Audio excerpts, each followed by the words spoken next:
I'm trying to get my notes together. Good morning. Well, good evening, everyone. It's morning somewhere, right? Let's try that again for people in the auditorium. Good evening, everyone. Good evening. Awesome.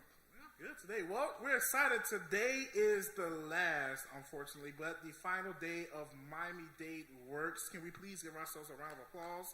3 consecutive days of great viewership. I actually got, at this point, you guys know that I'm a big fan of numbers and a big fan of stats.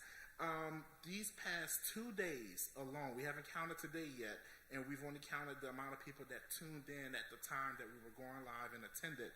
Over 101 people have came in person and tuned in over Facebook, Twitter, or Instagram.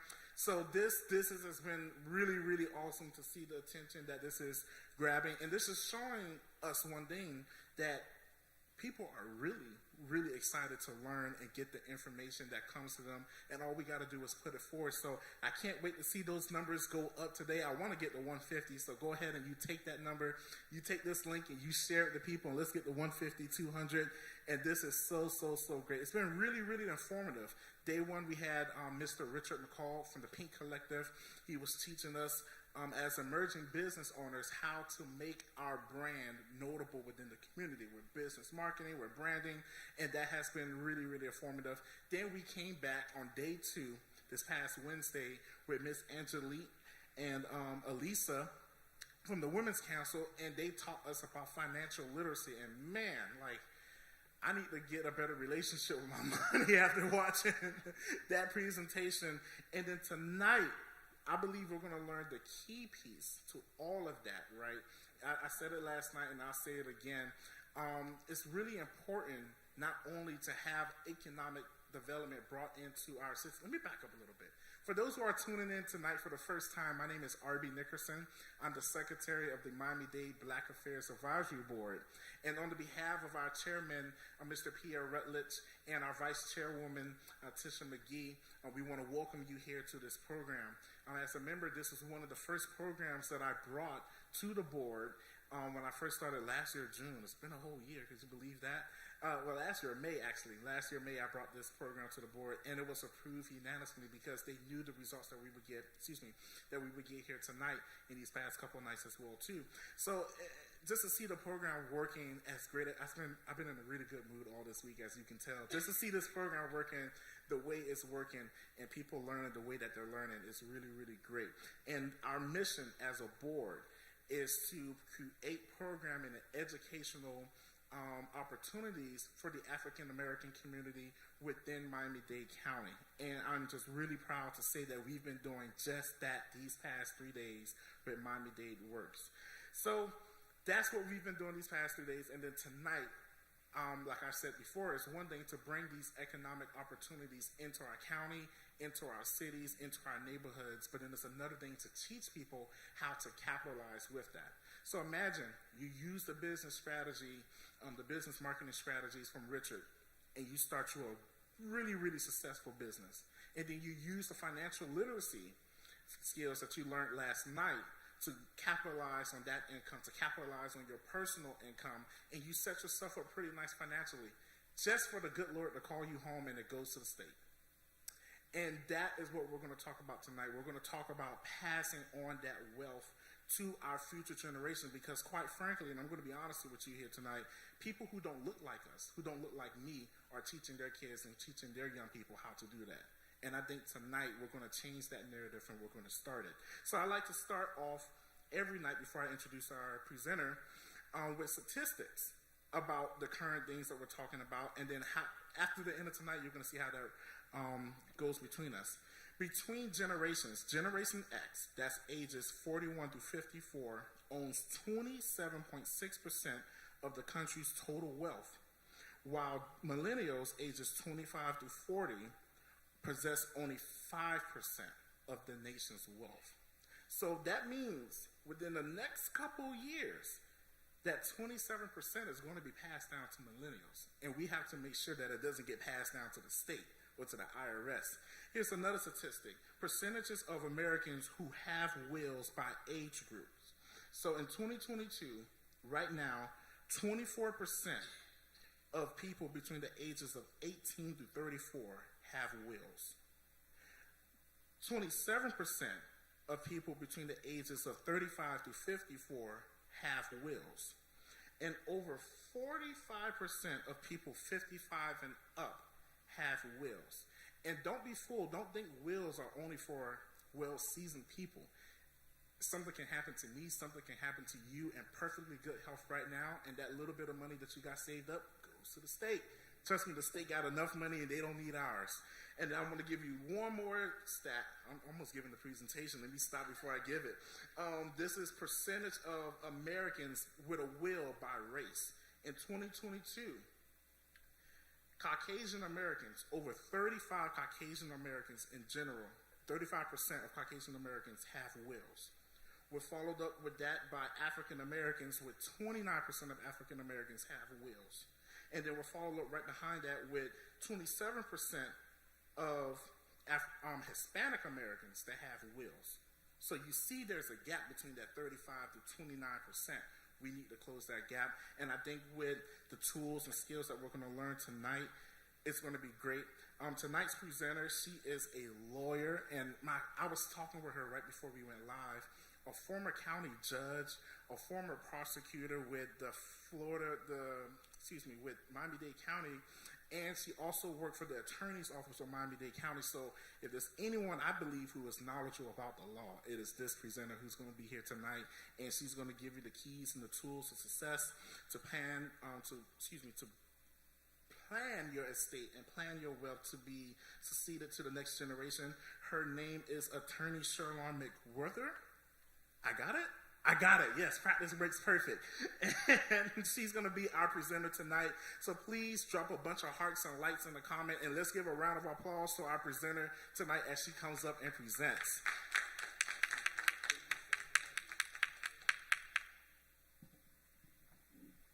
Good evening. It is such a pleasure to be here with you tonight to talk to you about estate planning, and I'm really happy to hear what you've been doing with this program. It's just amazing, and we certainly want to get the word out to others. And so we do have a PowerPoint presentation, and hopefully you'll see that. At the end of this presentation, we'll have question and answers, and I'm certainly happy to answer any questions that you have. And for that beautiful introduction, thank you so much. It's always nice to have people say really good things about you, right? Especially in church. All right, we're talking about generational wealth and estate planning. And what is generational wealth? Do we have in our community generational wealth? Are we building generational wealth? Have we collected and we are getting things and coming up with wealth that will allow us to be able to pass this wealth down to others? Or are we spending every dime that we get on a new car, a new house? What are we doing with those things? There are people who actually believe and say that, I was talking to a group of people the other day, and a person said that a mother said, "Why, my mom didn't leave me anything, why would I leave my children anything? They need to work hard for what they get." Certainly I know that is not the position of the people that are in this room. So we're going to talk, and we're going to look at our PowerPoint, and we'll talk about this generational wealth that we have before us. Generational wealth, how do you raise wealth? How do you spread it? We're talking about, it could be real estate, which I'm sure you've heard some things about. It could be your house, the cash that you have in the bank, your retirement, securities, ownership, and family businesses. Being able to pass those things down, that is what is generational wealth is about. It can also be transferred at your death, or through a trust that we will talk about. It can be passed during your lifetime to your family members or to your loved ones, or, as I'm sure Pastor Barbara would like for me to say, it could be passed to your church. So you want to kind of just remember that the assets, the things that you have, this is about passing them down to others. And so what we want to do tonight is talk about generational wealth and how it interacts estate planning. I'm an estate planning attorney. We told you about the number of things that I've done. I work for the Dade County PBA, Florida International University, and lots of other places. But tonight, we're going to talk about estate planning. And some of my friends say, "Sherlon, how did you end up in estate planning?" I'm a lawyer and I have transferable skills. And so when you go to law school, you don't major in anything. You can practice whatever law you want.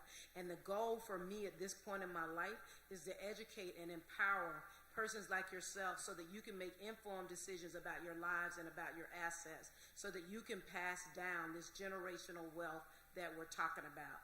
And so estate planning, who needs estate planning? Everybody does. No matter how old you are, no matter how young you are. I submit that at the age of 18, you're an adult. You need to have engage in estate planning. It is a process in which you will determine what you're going to do with those things that you own, the assets that we're talking about. It is a process that you look at not just your assets, but a power of attorney, directives, medical directives, and things like that. So you want to be thinking about these things. If you go to a lawyer and they tell you you just need a will, then you need to will yourself out of their office because there's so much more to estate planning than just a will. And I'm glad that you all are all here. I applaud you because you're here to learn. And we want you to share this information with others so that they too can know what estate planning is really about as we talk about the intersection of estate planning and generational wealth.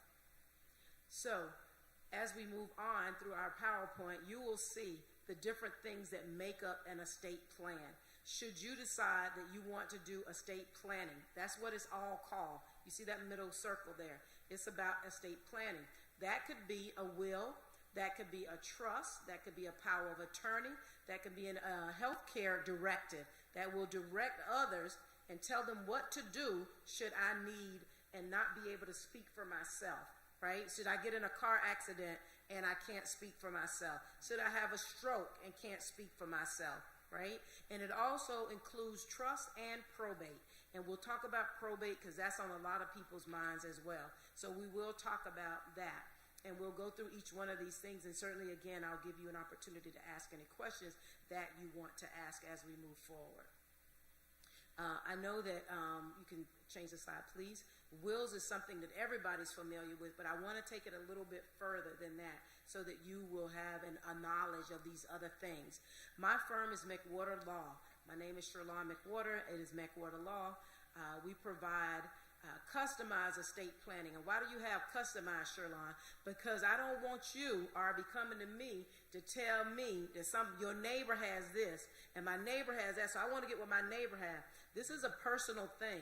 It depends on a lot of different things. And so what you want to do is to remember it's personalized, it's customized just for you, your family, and your situation. What assets do you have? Do you have the same assets that your neighbor has? Do you have the same family structure? It's all of those things that we're going to be talking about. And then the documents that you will get is a living will. I had a friend who once said to me, I don't want a living will. I don't need that, because she thought that meant that this was a will that was going to be living, right? What a living will, you have your will that you know about. A living will is that will where you say, I either do or do not want, right, to be placed on a life support system. That's what a living will is. It's about you in terms of your health. Do you want to be placed on to be resuscitated? I'll tell you, my mom, I didn't tell you guys, I'm a country girl from Wauchula, Florida, a little town about that big, right? So I came to the city and made it big already. But my mom lives in Wauchula, and she said two things that she does not want when she died. She does not want to be resuscitated, and she does not want her picture on Facebook, right, in the hospital. Those are the two things she does not want. And so you get to make that decision, and you want to make that decision as part of your estate planning. When we're doing your last will and testament, when we're doing your trust, your durable power of attorney, that living will is very, very important. And then there are also other things that you can do, such as pre-need guardian designations. If you have a child that has special needs, you want to make sure that that child is taken care of, and that the state is not having to take care of them as well. So those are all things that involves an estate plan. And we want to encourage you to make sure that you retain some of the information so that you can ask informed questions about your estate plan so that you can make informed decisions that will impact you, your family, and the people and the causes that you care about. Because that's what estate planning is about. It's really about, do you care about the people that you're leaving behind? right? And we talk about generational wealth. What will you leave the next generation? What will they say when you're gone? The Bible speaks about this. We're in the church, a beautiful place to be. I appreciate the pastor for having us. The Bible tells us about, as men, what we're supposed to do about generations to come, right? It talks about that. And so those of us that need to know, where does this come from? Why do I need to do this? It's not just because it's a good thing to do, but the world tells us, right, that a good man, right, you leave something for your grandchildren, children. And that's what this is about for us, those of us who are believers. So if you need that, in order to be convinced, there are lots of things in the Bible about those kinds of things. Do you have a will? You don't have to raise your hand. Lots of people, you heard the stats that Ari gave us, most people don't. No matter what color they are or what age they are, most people don't have a will. And so what we want to do is encourage you to have a will. According to a Gallup poll that they did, they say that you can determine who has a will based on, number one, a person's age. And I think we heard that from the stat. The older you are, the more likely it is that you will have a will. The more education you have, and you all look very educated to me, so I would suppose that you have a will, because you all look educated to me, right? So the more educated you are, the more likely it is that you will have a will. So people who walk around saying that I'm not going to leave anything to my family because nobody left anything for me, though I'll tell you how I feel. And you don't have to agree, but those people aren't very educated. They're not very educated when it comes to these things. And that's not to be mean, that's a fact, right? They also say another thing that will determine whether you have a will is basically your income. The more money people make, the more income people have, the more likely it is that they will have a will. The less likely you are is based on your money. But guess what? We want to change that. That's why we're here tonight, to share this information and to talk to you about that. It's about more than me having a lot of money. Whatever I have, it's mine, and I want to decide who's going to get it. If I have $100 in the bank, I want to decide who's going to get my $100. If I have $1 million in the bank, I decide that, not the state, not a judge that does not know me. Right? It's going to be me making that decision. Because think about it. The judge doesn't know that your oldest daughter never took care of you, who was the youngest daughter who was always there for you. The judge isn't going to know that. The judge isn't going to know that you want to disinherit your sister because you have no kids. Next in line is going to be your sisters and brothers. But that sister, you guys never got along. You don't intend on giving her anything, but the judge doesn't know that. And so guess what? She's going to be in line with the rest of your siblings to get whatever it is that you got. The last thing they say that will determine whether you have a will or not is your race, your ethnicity. If you are a person of color, it is more likely than not that you will not have a will. I don't want anybody judging me based on these things. I don't want somebody saying, oh, based on Sherlon's age, her education, her ethnicity, her race, her income, I can tell you she probably don't have a will. I don't want to be judged by that. Do you? And if you don't, be the exception to the rule. Be one of the people who, based on this, makes this untrue, because you do have your will. You do have an estate planning. You have a plan, and that's what this is about. And if you are going to pass on wealth, you need to have a plan. And this is just one way for you to pass that wealth on to generations to come as we move forward with our slides. This slide says that 1 out of 3 people say that COVID-19 it had an impact on all of us in one way or another, right? Either you know somebody who died, you had a family member who died, you know somebody who was sick, desperately sick from it. Everybody has been impacted by COVID in one way or another. Maybe you had to go home and work from home rather than from your office. Maybe you lost your job as a means of COVID. So we're all impacted. So people are saying that because of COVID, they've thought more about estate planning. But the other fact is they thought more about it, but a lot of people did nothing about it. It was a good idea. It sounded good at the time, but they did nothing about it. And so we don't want to be one of those people. And if each one of us share with our family members, with our friends, what you learned here tonight and what you've learned this week, then we're all going to be better off as a result of it. Really, really important that you do that. As we continue to move forward, talking about this very important topic, 6 key estate planning questions that you should ask and answer yourself. These are very, very important questions, and if you answer these questions, and maybe you can take a picture of it, this will get you started, right, on your estate plan. These are some things that you need to know if you're going to engage in this process, and surely we want to encourage you to do that. What are my assets and what is their approximate value? What are my assets? You may say, I only have a house. You know what? That's the biggest asset that most people have is a house. So if you have a house, you're doing good.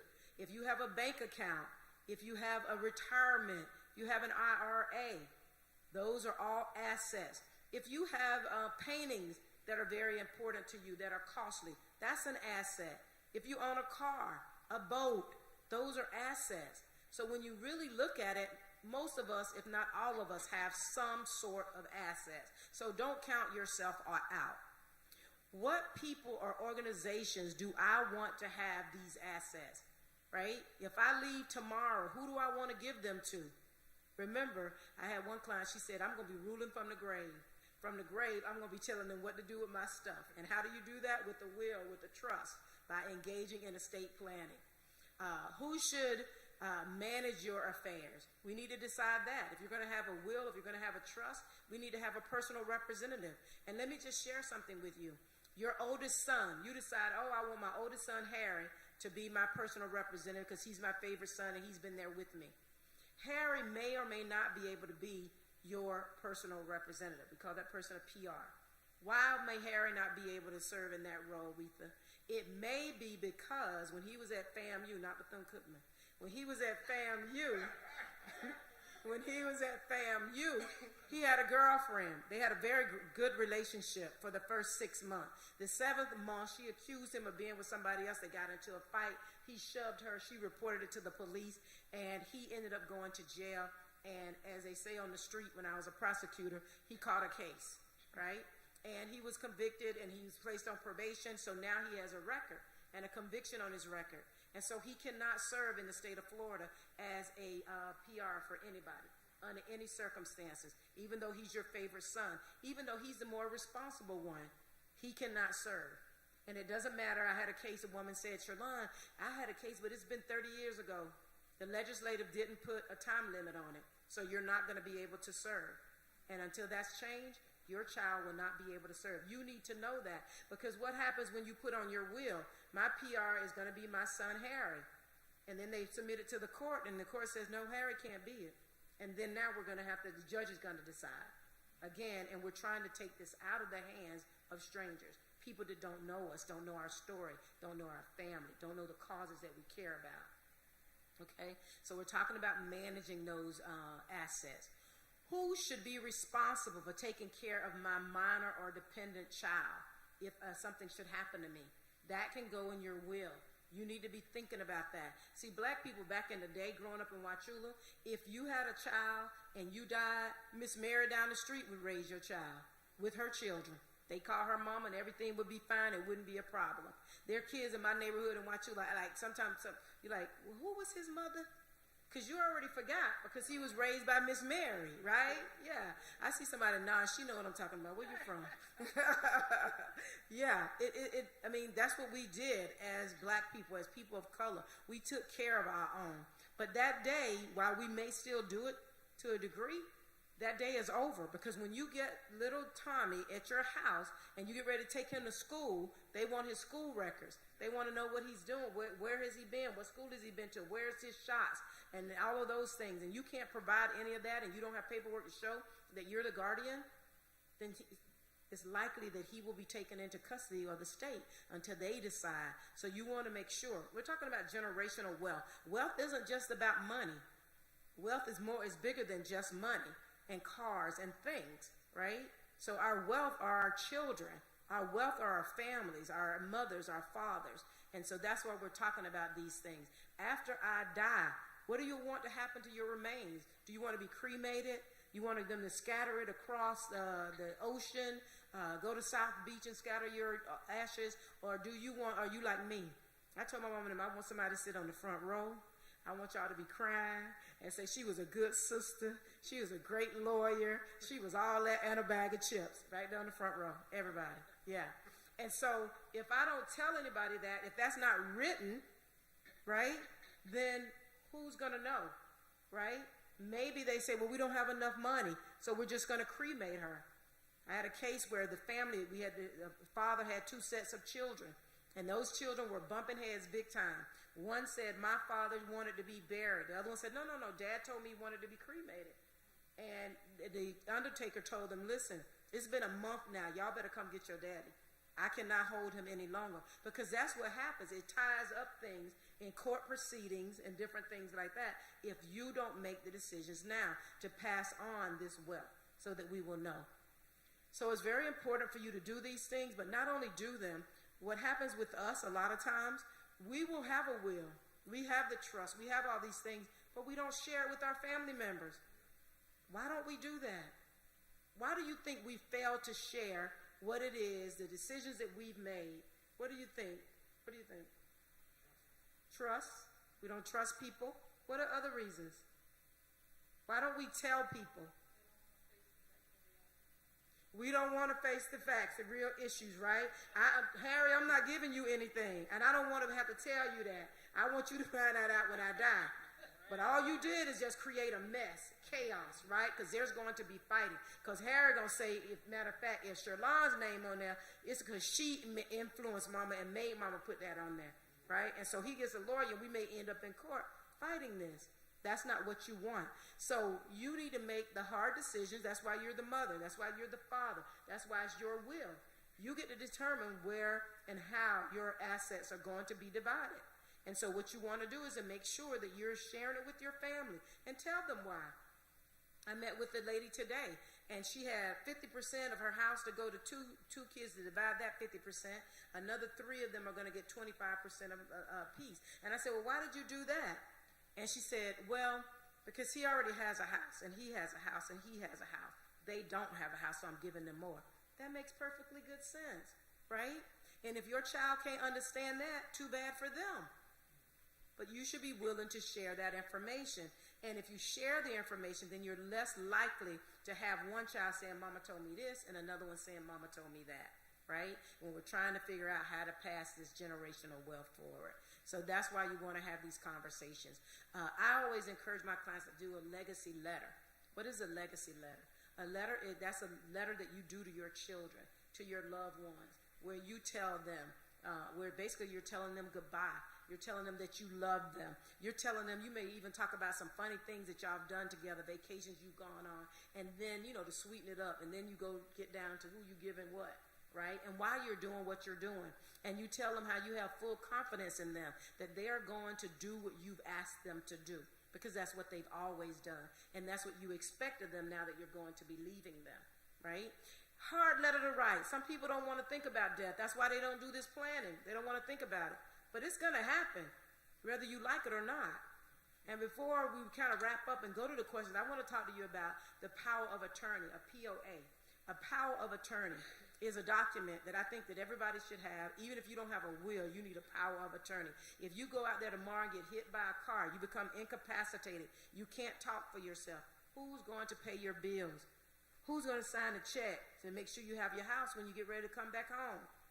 So you need that power of attorney by somebody that you trust, right? You need to have this power of attorney so that you will have somebody that you trust to take care of your business, to take care of your bills. Very, very important. It's called a durable power of attorney because even after you become incapacitated, it still works. They can still use it. After you die, it is no good. I had some people to call me over. A person was dying. They called me over. Please come. We need to do a power of attorney. I rushed over, brought a person with me to do the notary and everything. And shortly thereafter, he died. They never used the power of attorney. When they got it, they should have gone to the bank. They should have gone and did what they needed to do. Now that he's dead, we can't use it.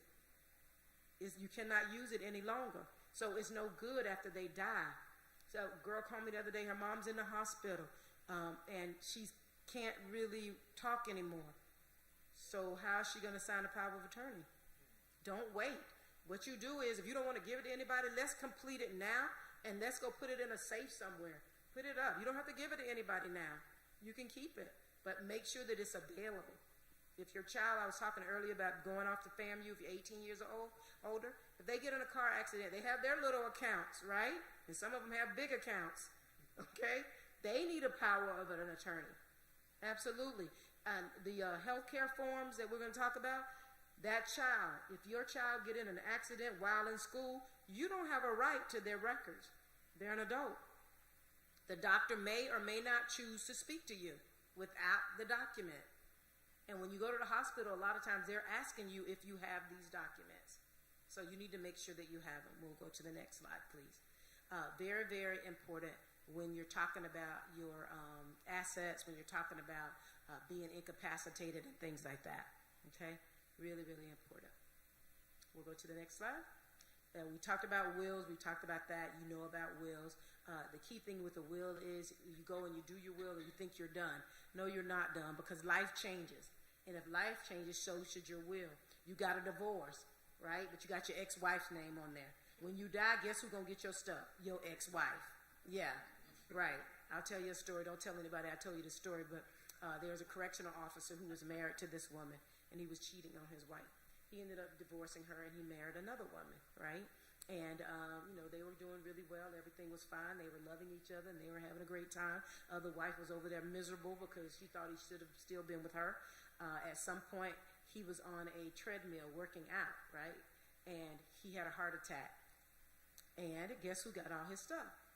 The ex-wife, because he never went to change his document. Now, you know he didn't mean for her to get all his stuff. His pension, his retirement from correction, they get a good retirement. He didn't mean for her to get that. But you know who was walking around talking about 999, right? Yeah, and that other woman that wife was totally upset. But there's nothing that can be done. You can't go to court and fight that. Because when you have a bank account with somebody's name on it, if you have a retirement account with somebody's name on it as a beneficiary, those things go to those people. And no matter what we put in your will, if you have something in the bank or an IRA or with your job, it's going to go to those people. Because that's a contract between you and that company. And we can't break that contract. So just know, whatever you have there, it trumps your will.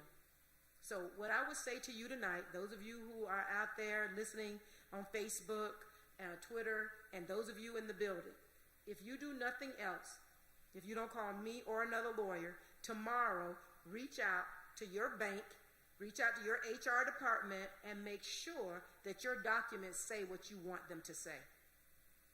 You can't assume. Don't assume they say what you want, what you think they say. Reach out to them. Reach out to the bank. Who's my beneficiary? Who's listed on here? Look at your deed. Who's on your deed, right? Some people, I've had people come to me, oh, nobody's name on it but mine. No, it's yours and your other boyfriend that you were dating, right? And so that means 50% of that belongs to him. And if you don't get his name off, your children are not going to get your house. They're going to get 50% of your house. This stuff is very technical, right? And we're talking about leaving something for our children, for our children's children. And if you don't get this right, they won't get what you intend for them to get. Really, really important, okay? All right, we'll move forward with this. We talked about our wills. The other thing a lot of people like to talk about is wills and trusts. And how are they different? How are they the same? Okay? Everybody now wants a trust. Trust is the sexy word now. Everybody comes off, I want to have a trust. I want to have a trust. The question is, what do you have to put in the trust? Very important. A trust is a legal document. The good thing about a trust, unlike a will, is a trust does not have to go through probate. And we all want to avoid probate. So I understand people wanting a trust, but you have to figure out, what am I going to put in a trust? If you say, I want to put my house in a trust, guess what you have to do? You have to go and change your name, right, off of your house and put the name of your trust. My trust would be the McWhorter Family Trust. I would have to put my house in the name of the McWhorter Family Trust, right, if you're going to have a trust.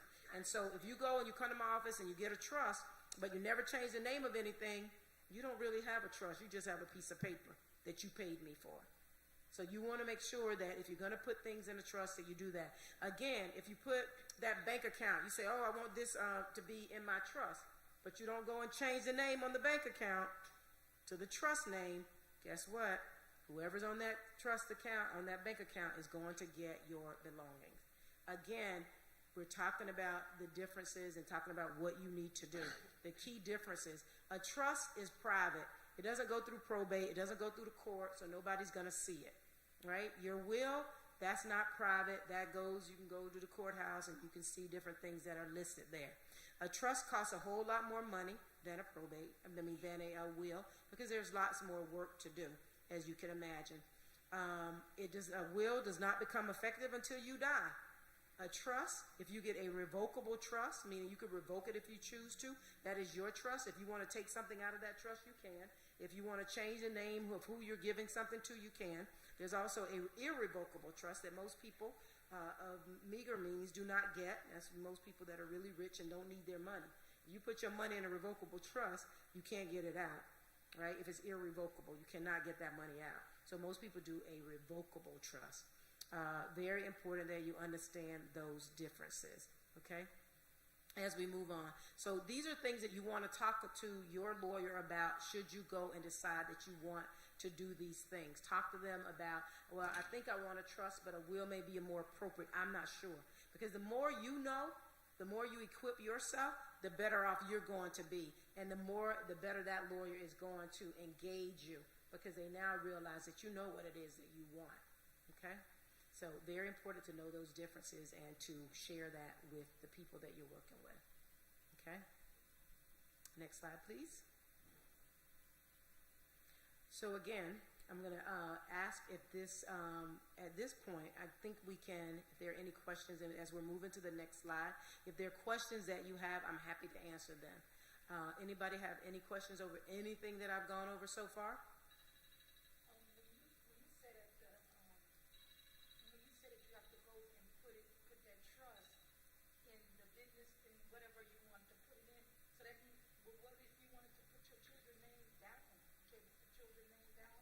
Well, in the trust just has a name for everything that you put in there, right? So if I put my house in there, it's in the McWater Trust. If I put my car in there, it's the McWater Trust. If I put my retirement insurance, it's the McWater Trust, right? But all of those things in there, you're going to say who you want them to go to your children, to your friend, to your husband, to your wife, to whomever you want. Yeah, it will be designated inside the trust. Right? But in terms of putting if you say that I have a house and I want to put my children's name on it, then that's not a trust, right? You can do that with a deed, right? And I'll talk to you about a deed and what you can do with deeds as well, because that's a good way to avoid probate as well. We talked about the living will and what that looked like, and we all know that a living will is different from a will, right? That is different. That just tells you, that's an advance directive that says I want to be resuscitated or not, is what that living will is, okay? And as we move on, any other questions that you guys want to raise? Did you have yes?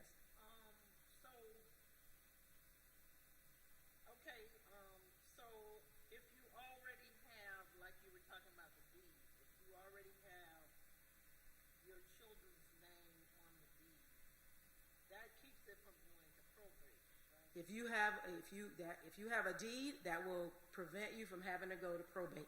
But people have 5 and 6 children, and you got all their names on that deed. I just hope and pray to God that they are going to all be on the same page when you go, right? Because it makes it very complicated.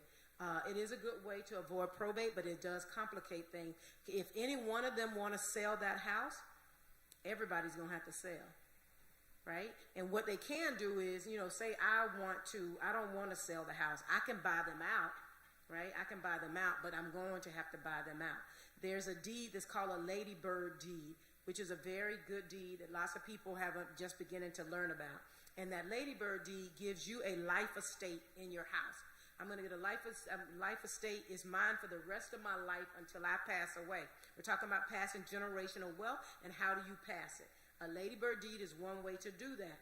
When I pass away, and only when I die, if I never die, they never get my house. But if I pass away, the children whose names that I have on there, it's theirs. They get it. And one of the things that you can do is you can say, so I've seen wills, I've seen them, the ladybird deed, where people say, I am deeding, I have a life estate, and the remainder goes to my 4 children, right? And they don't say how it goes to your 4 children. When I do them, I suggest that you do it It goes to them, right, as tenants in common with the right of survivorship. Now that's lawyer, legal kind of stuff, right? But what that means is with the right of survivorship, when I got 4 children, 1, 2, 3, 4. If you pass away, then before me, you've gone on. Your stuff, you don't get it. Your children don't get it. It don't go to your wife because I really want this to stay in our family. So now I have 3 children. It's divided amongst those 3. If 2 of them die, it just stays with these 2. So that's what with right of survivorship. You have to survive in order to get it. If you don't survive me, you don't get it. So people will often do that when they don't want their son-in-law to take over if the wife should die and things like that, right? But again, it sounds funny and we laugh about it, but these are things that you do and that people with money, they know about, and they use these things so that their wealth can go where they want it to go and that it does not end up in a place they don't want it to be. Okay? All right. Any other questions regarding that or anything? Yes, a Lady Bird deed is a life estate enhancement deed. And it's just like a quit claim deed. The only difference is you're not deeding it right away, right? It's only going to take effect when you pass away. And while you own it, I had one of my sorors, she's an elderly lady, she said, Shalane, I want to do that deed you talked about, but I don't want my daughter taking my house. She can't take your house because it doesn't belong to her until you pass away, right? It is yours. She cannot take your house. No one can take your house. And the good thing about it is, if you have it and when it passes to them, like you have homestead exemption, right? That you don't have to pay all the taxes because you get an exemption. They will inherit that as well. Now, if you put in that deed that, oh, upon my death, my children should sell my house, then they're going to lose the homestead and they're going to lose that protection. So you don't necessarily want to say that. So it's all of these kinds of things that, you know, the average person is not going to know and that a lawyer would explain to you and you would, so that you can understand and make informed decisions. Because that's what this is about, making an informed decision. Well, how is that different than you putting them on your house while you're living? Then that house belonged to them and you. Right. And you know, most people don't want it to belong to them while they're living. But you can put it in your name and your children's name if you choose to. And if you got good children, they won't take it from you. Good. But most people want to give it, you know, upon their passing. But you could put all the names on there if you wanted to. But again, if you do that, that belongs to them right then. And if something happens to one of them, it belongs to their wife. It belongs to their children. And if they don't have a wife and children, it belongs to the next line of people. And so if you don't want to cloud your think about it. If you decide to sell it and all of y'all's names on there, you owe them their portion. It's 7 of y'all, 1/7 of it belonged to you. The other 7 belong to them. Well, so you probably don't have a straight deed if you said upon death, because just a regular deed, you can't accomplish that with it. So you should go and look at your deed and see. It may be a Lady Bird deed. But I do know that even on the mortgage, when I get my statements, I see your name. That's interesting. Yes, I do have to Yeah. check that out. Yeah, that's interesting. You should look at it and, you know, make certain. And if you have questions later and you want to share it, and I'll be glad to answer any questions that you have. Okay? All right, next slide. Any other questions, comments? You getting what I'm giving you? Yeah? All right, good. All right, so we've talked about the different things you can have. We talked about the power of attorney, how important that is. If you have kids over the age of 18, they need to do it. And if you do nothing else, you should get that power of attorney. You can move forward. You need to get a power of attorney, okay, so that if something should happen to you. Very sad story.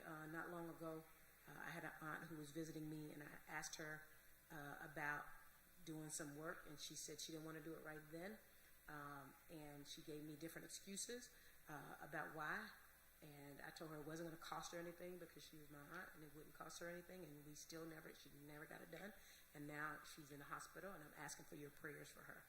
And so that is what happened. It's real. It happens, but we're not making this up. I'm not saying this to you so I can make money, right? Because if you don't pay me, somebody else is going to do it. But the idea is, the reason that this is being put on, the reason that we're invited to do this is so that you can get your affairs in order. Last but not least, we're going to talk about that dreaded word, probate.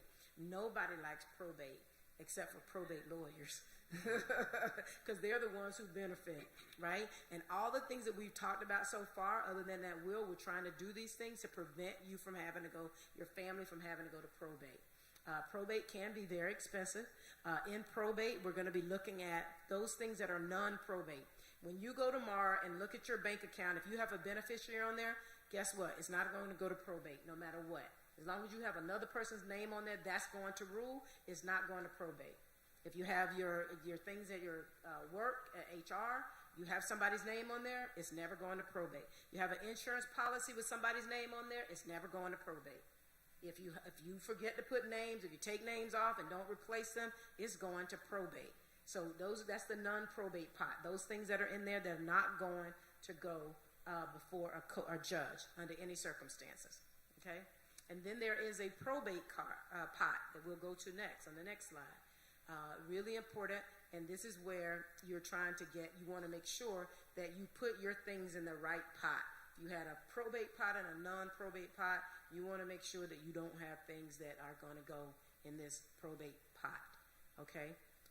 Your house, you only had your name on there. Guess what? That would be going to the probate court. If you have royalty interest in something, if you have a motor vehicle, if you have antiques, real estate, anything that does not have another person's name on there, it is going to go to probate court. And your loved ones will have to pay for that. We're talking about generational wealth and accruing it, right, and maintaining it. And you will not be able to maintain it if you don't make sure that it goes to where you want it to go. A house. What are we seeing in our neighborhoods right now with our houses? What's happening? Air property. And what are our heirs doing with our air property?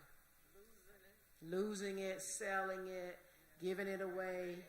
Yes, absolutely. And then we look around and our neighborhood is totally changed. And we don't have a problem with changing neighborhoods. It's just the way that it's happening, right? I left this to you for generational wealth. But when you go and you sell it for a small amount of money, you didn't make very much money off of it because you couldn't afford to pay for it, or because y'all couldn't get along, all of y'all. And so if one person wants to sell it, it's going to be sold, or somebody's going to have to buy somebody out, because a court is not going to make anybody own a house with somebody that they choose not to. So it is very important that you think about that, and when you're making these decisions, that you're making good, wise decisions yourself, not just because I have 5 children, I'm giving it to 5 children. You know your children, you know your son, you know your daughter, right? You know your son has an alcohol problem, but you're going to make him the PR? Really? Is that really what you want to do? If you're talking about passing generational wealth, a house that you work really, really hard for. So you have to think about these kinds of things when you're doing that. And again, a good probate lawyer is going to work with you to make sure that the assets and the things that you own are going to avoid probate. That is the idea. That is the idea. And so one may say, well, Shalon, why would you want me to avoid it? Don't you want my children to have to come back to you to pay you to go to probate court? Most people do, but that's not my game. That's not my goal. That's not what I'm trying to accomplish. I want to inspire and educate and empower you to make good decisions so that those hard-earned things that you have, that your children will be able to have them, and they will be able to bless their children with them, right? That's the goal. That's what generational wealth is really all about. We'll go to the next slide, please. Really, really important. Any questions, comments, rebuttal? One question. On the last slide, you said something about like royalty interest. So as a creator, if I create a song and I receive 15 points, 20 points on that, I have to add someone else more to that as well, like my beneficiary, or does it go, how would I pass that along? Yeah, you could do that in a trust, right? You could do that in a trust, and you could say who's going to get it and how they're going to get it, what age they're going to get it, and all of those kinds of things. You could put that in a will.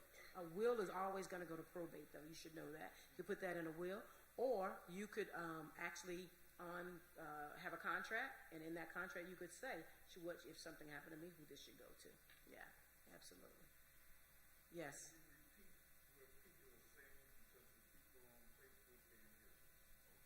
Oh, what they're saying? Oh, the question. The question was about royalties. How do you pass that along? And you can do that through a will. You can do that through a trust, which is a really good way to do that. Just as it is your businesses that you own, a good idea to pass your business on. to your family members and things like that is to do that through a trust. You can also do that through a will. However, a will go through probate, and you can do that through contracts and things like that as well. Absolutely. Any other questions, comments? Other questions? So do we have another slide? I think there is another slide. Again, I know that the audience here does not. Oh, is anybody asking questions on Facebook? Can you see? No one asked the question. They asked, were we taking questions, but nobody has asked. Okay. Yeah, so we're definitely taking questions, and when he brings up the slide, there's a slide with my contact information on there. It's important to execute documents expressing your wishes. You want to be the one to determine what will happen with the things that you own and you possess. You can, one of my mentors, he tells me, Shalon, why are you giving free consultations? You should not be giving that free. You need to charge people. Because I have another goal in mind, right? Because my goal, my purpose is to help, is to educate, to inspire you. And so you can contact my office for a free consultation with any questions that you have. The question that you have about your deed, we can talk about that. Whatever you'd like to talk about, we can talk about those things. And if I can help you, certainly I will. Now, don't do like one person did. Pastor, one lady, I met her at an event, and she sent me an email the next day of a will that she did herself, and she want to know if this is a good, valid will. All that education I got, you want me to just, what? Do what? But being a good country girl that I am, I told her, no, this would not be valid, because first of all, a will has to have 2 witnesses, and you don't have 2 witnesses on there.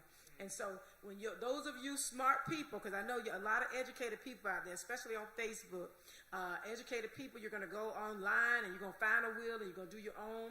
You're going to go to LegalZoom and different things like that, fill out those papers, and that LegalZoom is for every state there is, and you're going to put in Florida, so you're going to think, oh, they know what Florida needs, and then you fill it out and your child gets ready to come for probate, and will is not valid. Got to go through the probate process because it's not valid because it doesn't satisfy the state of Florida requirements.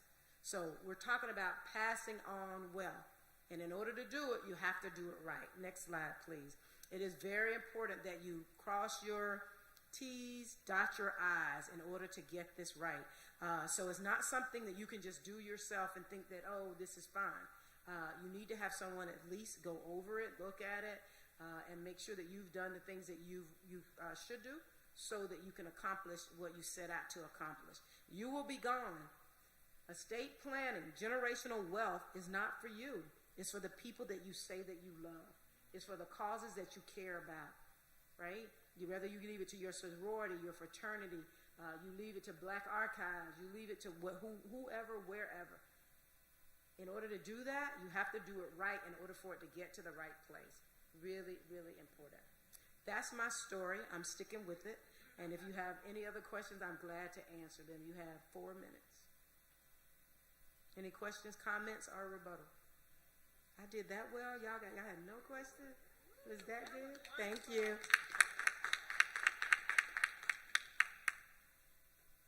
Can we give it up one more time for our presenter? I need to go home and change some stuff. I thought I had my will in order, but man, that's how you know you got a good lesson, right? When you got to look inside and say, okay, there's something that I need to change. I don't know what to say. I'm actually speechless. That was a really, really great presentation. All of our presenters, can we give them one more round of applause? Who vet these people? No, I'm joking. But listen, I think we did exactly what we set out to do with Miami Dade Works, and we educated people. We gave them the resources. There was even some of those stuff I didn't know about, the royalties that I need to pass on. Decoys, we need to kind of do that as well too. With other music stuff, that it's just really, really great to have this plethora of people here to just sow into your life professionally, spiritually, and everything. I learned some stuff. Man, so much stuff that you can learn, so much to take out of that presentation. And if you think that this was a great presentation, that these 3 nights were great, don't just keep it to yourself. Knowledge is meant to be passed on to other people. So go ahead and take that share link, share it with other people, because you can actually go back and watch this and rewind it, take notes, give her a call. Her contact information was on your screen. I encourage you all to take part of every piece of information and reach out to every one of our presenters on a personal basis so that way you can continue to grow and learn. This week has been a very great, successful week, and I want to start off by thanking a whole list of people. I was sitting over there just thinking of everybody to write down. I can write down a whole book of people to thank, but I want to start off with thanking our partners, and you can give them a round of applause as we do it, and a bunch of hearts and likes in the comments. Miss Angelique Herbert, Miss Elise Hayes, Mr. Richard McCall, and our presenter tonight, Miss Sherlon McWhirter. Can we give them a round of applause? I said it each night, and I'm going to say it again. For 3 nights consecutively, we have had C-level executives come here to present, real estate brokers, and an attorney with an extensive background in law for more than an hour just sit here and present. What? Where else do you get that for the free? Oh, man, that is really great. I want to thank Pastor Johnny Barber of Mount Sinai Missionary Baptist Church for opening up his house of worship. If you would like just to give a greeting to the people as we close it out for tonight. And then we got some other people who are partners and working with us that we would like to bring up to the stage as well. But please, one more time for Pastor Johnny Barber and Mount Sinai staff for helping us out so much. Listen, I just want to say to Aubrey, great job in pulling this together and to bring this forth so that people can be informed, can be empowered. And again, he is so right. Where could you have gone and to get this wealth of knowledge without paying a dime? And so hats is off to him in, first of all, bringing it to the Black Affairs Advisory Board and then following through and then making it happen. And so we wanted to come along and partner to just have a venue to not only for those that chose to come out live, but then for all of our viewers who are viewing online. And I encourage you to not only to like it, but then to share it, but then as well as take advantage of these persons that have presented on these past 3 nights so that you may be empowered and begin to live in the wealth that you could possibly achieve. And so again, we say thank you for allowing us to host, and then we say thank you to each of the presenters and to our fellow laborers. Amen. Good to see you always. Amen. Amen. I'll let Arby do all of that part. And so, but we thank God for each and every one of you here on tonight. Thank you so much. Thank you. This woman, she needs no introduction. She is everywhere. Wherever you turn, I see Miss Boonfi just there, smiling and taking in information and giving off resources. If there's anyone who I definitely want to be like when I grow up, it's definitely Miss Rita Boonfi. She is the program director of the Miami-Dade Black Affairs Advisory Board, and if we wouldn't be able to do half of this stuff if it wasn't for her guidance and her leadership. So please can we give a round of applause to Miss Rita Boonfi, the program director of the Miami-Dade Black Affairs Advisory Board. That's what I get for being short. I just want to take this opportunity to thank, I just want to take this opportunity to formally thank Arby for the diligence. He came up with this project. He actually conceptualized it about a year ago.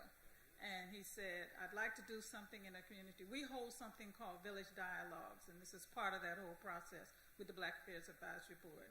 And if it were not for the diligence and the patience for him to come out and do this, and then for him to also have it streamed on Facebook and let people know, because I got some calls and people were telling me, that it's really good. He's glad that he's done it. And then to get these presenters to come out here and volunteer their time.